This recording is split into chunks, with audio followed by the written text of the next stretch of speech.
这台车真的很大。我问车主，谢谢。他说全部都是她老公做的，这样子，哇，驾驶舱超漂亮的。而且他说他把车战利品有运去那个非洲。拜拜。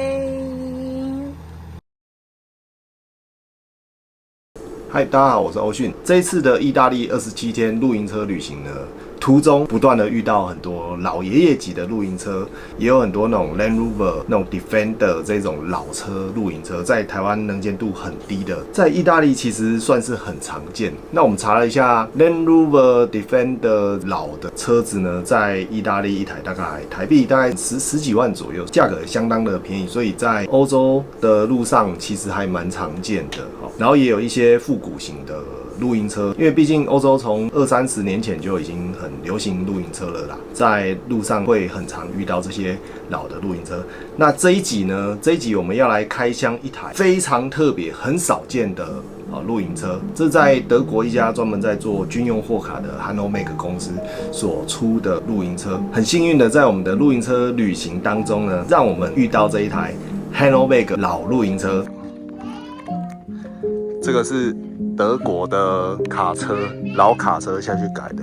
一开始还以为这个是那什么，Land Rover， 因为它车头很像，但是这个也不是悍马啦 ，Hanomag， 这不知道什么牌子，不是，这是 Hanomag 跟悍马不一样，是吗？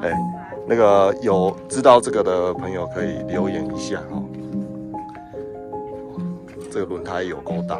这台 Hanomag 在1953年到1971年之间，这10几年了，就是一直在做这样子的货卡，然后提供给军方跟警察他们去做防暴啊、防震，因为那时候是有战争时期，那时候就是做这种军用跟警用的特殊用途的货卡哦。那时候就是大量的给军方跟警方来做这些用途。比较后期的时候，就跟防暴警察在驻扎在慕尼黑的边境去做这个防守的用途。随后这台车呢就被移转到警察博物馆这边留作收藏使用。所以我们这一次遇到了可以说是古董级的露营车了啊！这台的制造年份是1969年，2800cc 柴油4缸引擎，1公升大概跑4公里，非常的耗油。那原则上也不是拿来做一般日常交通使用啊。这个车主保养顾的算是还不错，我看他开到营区的时候，算是引擎运转啊，然后在驾驶的感觉都还蛮顺畅的，每小时高达76公里，基本上是没有办法开上高速公路，所以这台车在这个车主的使用应该都是开一般的平面道路而已啦。这轮胎已经到我的腰了。这台车真的很大。我问车主，他们说不用什么卡车的驾照，他们一般的驾照就可以，但是他说可能来意大利需要吧，他也不太知道。然后里面全部都是他们那个 DIY 的，他原本应该是卡车啦，然后他说全部都是她老公做的。好，各位厉害的来了，哇！你鞋子不拿下来？他们是穿鞋子进来的啊！哇！我现在正在古董里面啊，各位，哇哇，这个是 DIY 的。这位车主他们穿越了整个亚洲，有去非洲，这个全部都是 DIY 的，哇，真是太厉害了！带着2个小屁孩就这样子环游人生，太猛了！要往上去，这个是柜子，然后呢，另外这个是2个床，上面可以放那个车顶帐，这边是放车顶帐的地方。这已经很高了，还放车顶帐就更高了。对，然后这里有一些橱柜啊，然后放东西的地方。然后这是驾驶舱，这样子。哇，驾驶舱超漂亮的 ！Oh my god！ 哦，那他有去很多地方，他真的去过非洲，他有贴那个非洲的国旗。好 ，OK。他说这里可以那个。这边可以变成 Yeah, and my husband. husband. 这个床，这个柜子也是很酷。Storage. OK。它那个冰箱我蛮喜欢的。冰箱。感觉是2手的冰箱。好，没关系，我们赶快。好。OK， 参观完毕。大家可以看到哈，这一台车的车主啊，他们在整个车厢的设计哦，就是内装设计算是非常的简单，没有像我们台湾看到那种就是车内装潢这么的复杂。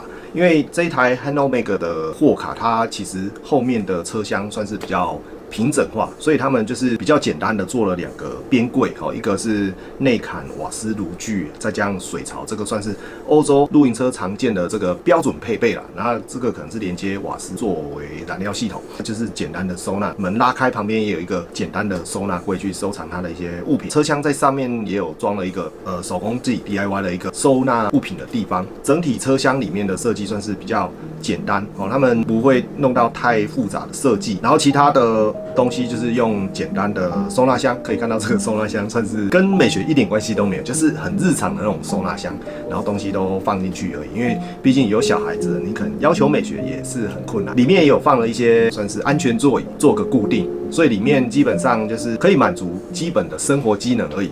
那其他的你要这里面弄得多漂亮，对他们来讲可能也很困难，所以这个大部分都是简单的 DIY 而已。里面的电子设备看起来就是非常的少，就连里面我们一般日本或是台湾的露营车里面会弄很多无微不微灯光啊，这台车里面就是非常的简单哦，就是简单的照明设备而已。电子设备基本上可以说是非常的少，就是大概看到的这个冰箱算是耗电量比较大，然后其他的也没有什么太多的电子设备，你说什么冷气也没有，然后暖气他们通常都是会用那种 FF heater 这种东西，或是瓦斯下去做燃烧。欧洲应该都是用瓦斯去做燃烧当他们的暖气这样子。然后床的部分也是一样，就是简单的放一块板子，然后横跨在两边的这个椅子上面就可以当床了。我觉得这个 DIY 的精神非常的强大，真的是出来就是要冒险。我觉得这样子其实已经可以了啦，不用做得太复杂。这样能够开这种没有动力方向盘的货卡，基本上都很 man， 那个手应该都蛮粗壮的。这个